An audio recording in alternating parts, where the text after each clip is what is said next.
Breaking news. Bachupally police station పరిధిలో ఓ యువతిపై జరిగిన అత్యాచారం ఘటన ఆలస్యంగా వెలుగులోకి వచ్చింది. బాధితురాలు జార్ఖండ్ ప్రాంతానికి చెందిన యువతిగా గుర్తించారు పోలీసులు. బాధిత యువతి తమిళనాడులో బయోమెడికల్ కోర్సు చేస్తుంది. అదే యూనివర్సిటీలో బీటెక్ చదువుతున్న అజయ్తో స్నేహం చేస్తుంది. ఈ నెల 3న హైదరాబాద్ వచ్చిన యువతిని అజయ్ ఓ హాస్టల్లో చేర్పించాడు. బాచుపల్లిలో పార్టీ ఉందని యువతిని అక్కడికి తీసుకువెళ్లాడు అజయ్. అజయ్తో పాటు మరో 5గురు పార్టీలో పాల్గొన్నారు. మద్యం మత్తులో ఓ యువకుడు యువతిపై అత్యాచారం చేశాడు. ఈ ఘటనకు సంబంధించి మరింత సమాచారం మా ప్రతినిధి సుజాత అందిస్తారు. గృహకల్పలోని 46 అపార్ట్మెంట్లో ఫ్లాట్ నెంబర్ 21లో దారుణం చోటు చేసుకుంది. ఈ నెల 4వ తారీఖున జార్ఖండ్కి చెందినటువంటి యువతిపై 4 వ్యక్తులు కలిసి సామూహిక అత్యాచారానికి ప్రయత్నించినటువంటి ఘటన చోటు చేసుకుంది. అయితే అందులో ఉన్నటువంటి 2 వ్యక్తులు, అజయ్ అనే వ్యక్తి చెన్నైలోని మెడికల్ కాలేజ్లో చదువుతున్నటువంటి యువతికి అదే యూనివర్సిటీలో బీటెక్ చదువుతున్నటువంటి అజయ్ పరిచయం ఏర్పడింది. ఆ తర్వాత తను హైదరాబాద్కి రావడము, అజయ్ ఇక్కడ ఉన్నటువంటి హైదరాబాద్లో ప్లేస్మెంట్ కావచ్చు వీటన్నిటిని చూపిస్తానని చెప్పి ఆ యువతిని తీసుకువచ్చి హరి అనే వ్యక్తికి సంబంధించినటువంటి ఫ్లాట్లో 3వ తారీఖు అర్ధరాత్రి తీసుకువచ్చి తనకి మద్యం తాపించి ఆ తర్వాత తన మీద అత్యాచారం చేశారన్న ఫిర్యాదు యువతి ఇవ్వడంతో పోలీసులు హరిని అదేవిధంగా అజయ్ని అదుపులోకి తీసుకుని రిమాండ్కి తరలించారు. గత నెల రోజుల క్రితమే ఇక్కడ హరి తన స్నేహితులతో కలిసి 6 మంది ఇదే ఇంట్లో నివాసం ఉంటున్నట్లుగా కూడా తెలుస్తుంది. ప్రస్తుతం ఈ కేసుకి సంబంధించి పోలీసులు తనని రిమాండ్కి తరలించడం చేశారు. అసలు స్థానికుల్ని మాట్లాడిద్దాము, ఎప్పటి నుంచి వీళ్ళు ఇక్కడ ఉంటున్నారు, ఆ రోజు ఏం జరిగింది అని చెప్పేసి చెప్పండి. ఇప్పుడు హరి కావచ్చు, వాళ్ళు ఎంతమంది ఉండేవాళ్ళు ఇంట్లో? అంటే వాళ్ళు 6 మెంబర్స్ ఉండేవాళ్ళండి. 1 మంత్ అవుతుంది వచ్చి, కానీ 6 మంత్ నుంచి వాళ్ళు తాగడము ఇట్లా చేయడము. అంటే రూమ్ కూడా ఖాళీ చేపిస్తాము అనుకున్నాము, కానీ 1 మంత్ అయిన తర్వాత అది అడ్వాన్స్ ఉంటుంది కదా, అక్కడికి అయిపోతుంది. 5th ఉండే వాళ్ళది మంత్ రూమ్ ఖాళీ చేస్తామన్నారు. అంతలోపే ఇలా జరిగిపోయింది. అంటే ఆ అమ్మాయి వచ్చినప్పుడు ఎవరైనా చూసారా? ఏ టైంకి వచ్చింది? ఏం చూడలేదు. వాళ్ళు వచ్చి కూడా ఇప్పుడు 7కి 7:38కి వచ్చారంట. అంత అయిపోయేదాకా మాకు లాస్ట్ మూమెంట్లో తెలిసింది ఇలా అని. ఇంక అప్పటికే అయిపోయింది. అంటే ఎలా తెలిసింది మీ అందరికి లోపల ఒక యువతి ఉంది, తన మీద అత్యాచారం చేశారు? అంటే డోరు లాక్ ఉంది అని చెప్పారు. డోరు బాగా సౌండ్ వస్తుంది, తీయమని చెప్తే ఎవరు రాలేదు. కింద వెళ్ళిపోయే మూమెంట్లో చూశారంట కింద వాళ్ళు. చూస్తే అక్కడ అతను కూడా వెళ్ళిపోయేవాడు. అసలు 4 వెళ్ళిపోయారు, అతను 2 దొరికిపోయారు. అందులోకి ఇక్కడ ఇలా అయిందని పైకి వచ్చి చూసేసరికి డోర్ లాక్ ఉంది, తీసేసరికి అమ్మాయి ఉంది లోపల. ఏం చెప్పింది? అమ్మాయితో మాట్లాడారు? అంటే అమ్మాయి ఒక అబ్బాయి పైకి వచ్చేసరికి అమ్మాయి ఇతనే చేశాడు నన్ను, ఇతనే ఇలా అన్నాడు, అది ఇది అని బాగా కొట్టింది.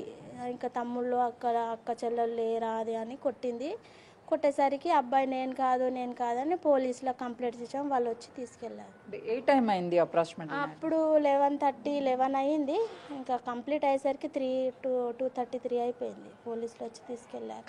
తర్వాత అమ్మాయితో మాట్లాడే ప్రయత్నం చేశారా? అంటే ఎక్కడ అమ్మాయి, ఎందుకు వచ్చింది? ఆ అమ్మాయి బెంగళూరు అని చెప్పింది. తెలుగు రావట్లేదు, అసలు హిందీ మాట్లాడుతుంది. వీళ్ళే చేశారు, ఇలా అయ్యింది, నాకు తీసుకొచ్చారు, క్లాస్మేట్ ఉండే అని తీసుకొచ్చి తాగించారు, ఇలా చేశారు నన్ను అని అమ్మాయి ఏడ్చింది. అప్పుడు పోలీస్ కంప్లైంట్ ఇచ్చి ఎంతమంది తన మీద అత్యాచారం చేశారు ఏంటని చెప్పింది. కానీ అందులో ఉన్న వాళ్ళు 6 ఉండే. ఒక అబ్బాయి మధ్యలో క్లాస్మేట్, అతనితో వచ్చా నేను అని చెప్పింది. కానీ చేసినైతే ఒక ఆయన మీద చెప్పింది, హరి అని చెప్పింది అమ్మాయి పేరు. అంటే ఇక్కడంతా కూడా ఫ్యామిలీస్ ఉంటూ ఉంటారు, ఇలా బ్యాచిలర్స్ కి ఇవ్వడం వల్ల ఎలా ఇబ్బంది? బ్యాచిలర్ కి వద్దనే చెప్పాము. కింద ఆమె తెలిసింది, మాకు తెలిసిన వాళ్ళు, మాకు ఫ్యామిలీ అని చెప్పింది. అప్పటికే వాళ్ళ ఈ అలవాట్లు చూసి వద్దు అని అనుకునేసరికి ఇంకా 1 మంత్ ఉండనులే ఈ నెల అని 5th అవుతుండే వాళ్ళకి 1 మంత్ వెళ్ళిపోయే వాళ్ళే. కానీ ఈ లోపే ఇలా జరిగింది. అంటే 1 మంత్లో ఎప్పుడైనా సరే వాళ్ళ అమ్మాయిలను తీసుకురావడం లేకపోతే తాగడం అవన్నీ? కానీ తాగడం అయితే చూసాము. బాటిల్స్ అవన్నీ ఇక్కడ చెత్తలో ఉండేవి. బాటిల్స్ కూడా కింద పడేసేవి. ఒకసారి కూడా డోరు కొట్టి చెప్పాను, వెళ్ళి తీసుకొని వెళ్ళాడు అతను. డోర్ సౌండ్స్ రావడం వల్ల మీరు అందరు బయటకు వచ్చారు? డోర్ సౌండ్ వచ్చింది. వచ్చేసరికి లాక్ మా ఆయననే తీసాడు. అప్పుడు డోర్ పైకి వచ్చి డోర్ తీసేసరికి అమ్మాయి పడిపోయింది లోపల. అమ్మాయి ఒంటి మీద గాయాలు కానీ? గాయాలు ఉన్నాయి.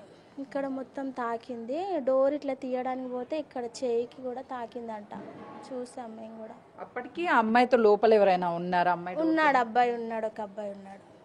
కానీ ఆ అబ్బాయి అనట్లేదు, అమ్మాయి వేరే అబ్బాయి ఉంటుంది లోపల.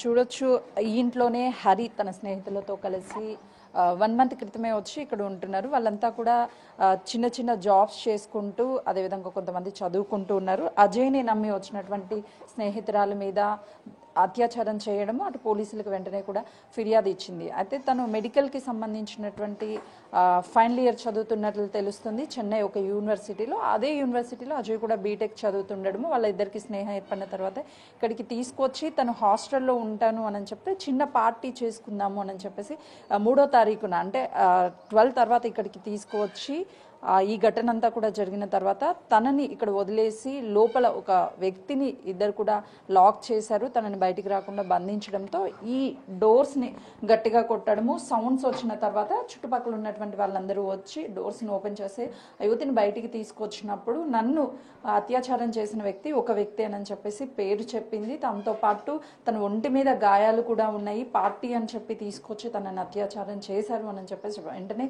సంఘటన స్థలానికి చేరుకున్నటువంటి పోలీసులు కేసును కూడా నమోదు చేసి రిమాండ్కి తరలించారు వారిద్దరిని కూడా. కెమెరామెన్ శ్రీకాంత్తో సుజాత,